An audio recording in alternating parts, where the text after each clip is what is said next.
Hi guys! So in this video, pag-usapan natin si Tala. So, i-share ko sa inyo guys ang aking experience tungkol kay Tala. But before we go on guys, sa mga hindi pa nag-subscribe, subscribe na and hit ang bell button para ma-update kayo sa upcoming videos and tutorials.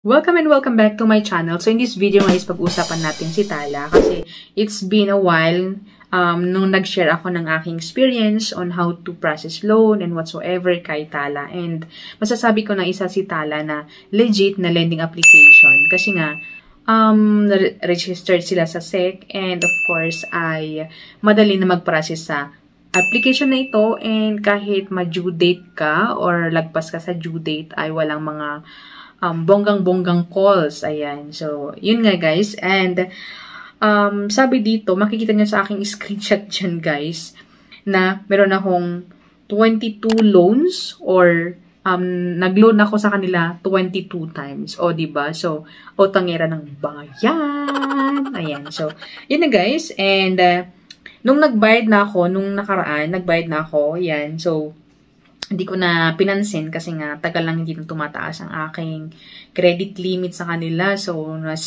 nag-freeze yung aking loan limit. So, nung nakaraan ay hindi ko na nga pinansin. So, sabi dito, makikita niya sa screenshot, ayan, your application is approved. Ayan, so, view offer, ayan, view natin daw. But before that, ang maganda kay Talad ngayon is meron silang invite friends. Ayan, we can invite friends and earn 200 pesos sa isang ma-invite po natin sa kanila. Ayan. So, friend join is 6 and total earn is 200. Amount used is 200. Ganyan. So, meron po silang pa-invite. Gaya ng mga ibang application, ay mga Shopee, mga TikTok. Pag nag-invite po tayo is merong mapupunta sa atin. Ayan. So, sabi dito na from 2,000, ayan, to 6,500. So, nag-freeze dun guys sa 6,500. So, makikita nyo naman sa ano yan, graph, ayan, na stagnant siya talaga, ganyan. So, talagang, pero wala tayong magagawa, guys, kasi nga, wala naman akong ibang kakapitan, kundi si Tala, guys, kasi nga, okay naman siya sa akin. Ayan, so, hindi ko naman sinasabi na okay sa lahat, pero okay sa akin. Ayan. So, ayan na nga, guys, and sabi dito na, your total low or your Tala limit is 7,000. So, nadagdagan lang after how many na loan kineme ay nadagdagan ng 500 pesos. Ayan. So, 500 pesos. So, nagiging 7,000 na nga siya, guys. So, you will always have access to at least your current limit. So, yun na nga at na-approve po tayo ng 7,000 for how many reloan na we made. Ayan. So, sabi dito na, congratulations. Only take what you need. You can always do more as long as you repay on time. Repay naman akong time. Bakit? Ewan. So, yun. So, after how many years or after how many loans that I did is na-approve nga po tayo ng 7,000 pesos. So, ayun na nga.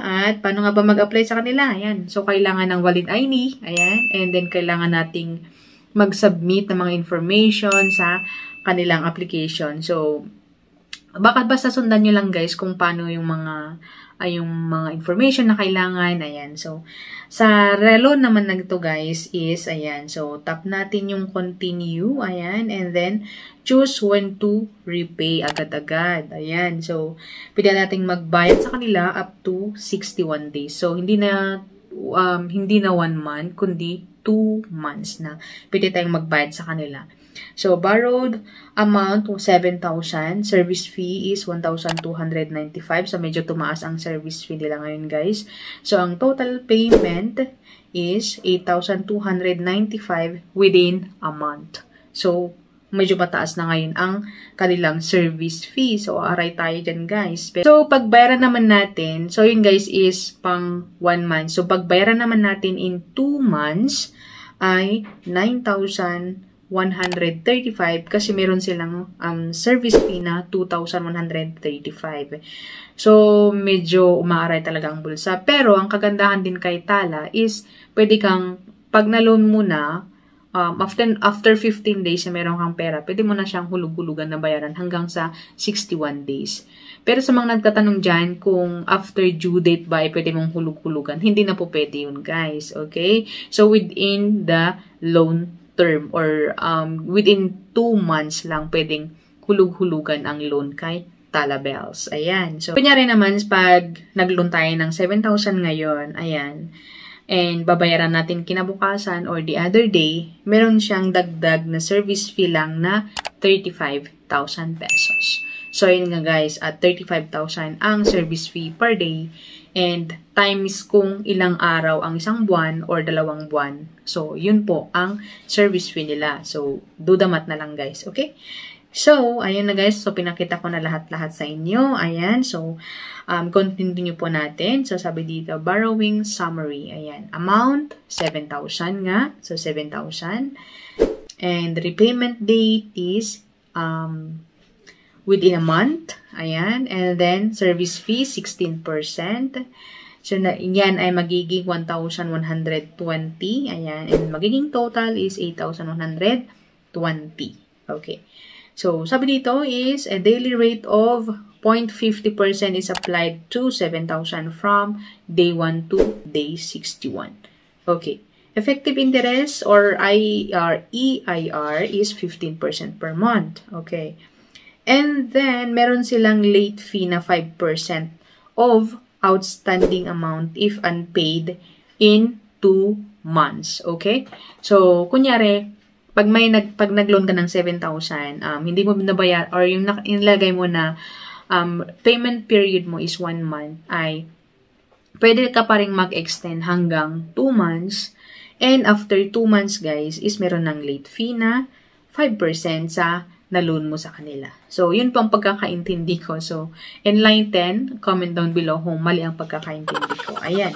So, pagkatapos nating na-review, kung gusto naman nating kunin ang loan na ito, guys, is tap natin ng I agree and then accept natin, guys. And ang kagandahan din dito is pwede na mag-disburse kay GCash. And sa GCash naman is meron lang silang service fee na 10 pesos. Ayan. So, kung baga yung 1,000, mababawas lang 10 pesos doon. So, 990 ang ating makukuha sa kanila. Ayan. So, apakadali and very convenient kasi in a minute ay marireceive po natin ang loan natin kay Talabels. Ayan. So, pwede rin po, kung wala po tayong GCash, meron din silang Cebuana, and then meron silang, pero sa Cebuana naman guys, meron silang service fee na 253 pesos. Ayan. So, medyo may kabigatan. Diba? Sayang din naman ang 200 plus. Okay lang pag GCash naman, 10 pesos lamang. Okay. And then, meron din silang bank transfer. So, pwede nating makuha through bank and meron silang service fee na 10 pesos to 25 pesos. Pero, kinabukasan na natin makukuha yun, guys. Okay? So, talagang the best ang GCash.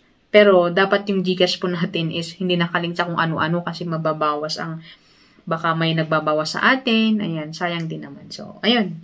So, 6,990 ang ating amount receivable pag sa GCash naman. So, ayun guys. So, sana'y nakatulong ang video ito sa mga may mga katanungan tungkol kay Tala. So, kung mayroon pa kayong mga katanungan guys is please comment down below and we will try to answer and we will try to make video tutorial about the question. And kung mayroon pa kayong mga ibang loan application na gusto nyong i-review, ay comment down below din agad guys para check po natin. So, thank you for watching and I hope to see you in my next one. Bye!